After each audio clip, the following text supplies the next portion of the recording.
first day of Tennessee's legislative session, where education will be a top priority for lawmakers this year. Governor Bill Lee is calling for an overhaul of how your tax dollars are spent on students. Nikel Smith joins us in studio to talk with the state commissioner on education about this. Good morning, Neil. Despite all the changes that have happened in Tennessee over the past 3 decades, that's how long it's been since the state overhauled how schools are funded. Education Commissioner Dr. Penny Schwinn says this effort is long overdue. Tennessee Governor Bill Lee and Dr. Schwinn want the state's education funding formula to have a more student-centered approach.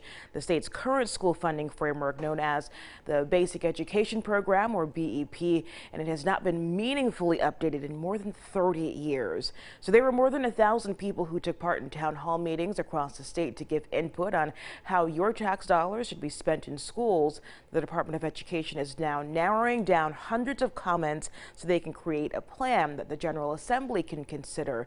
Dr. Schwinn says the public comments shed a lot of light on the changes people want to see. I expected to hear a lot about low income and students with disabilities and English learners and rural, but I think the texture and details within the comments, there were things I hadn't thought about. How do we fund based on, let's say, different types of disabilities in different ways? How do we think about, our rural districts versus what we call sparsity? Because we've got a lot of rural districts, but if they're really big, then those needs are very different than a very small geographic sized district that is also rural.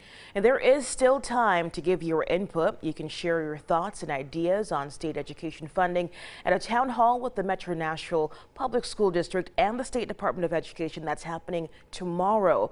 It'll be at the Metro Schools headquarters on Bransford Avenue at 6:30 p.m. inside the MNPS boardroom. Neil.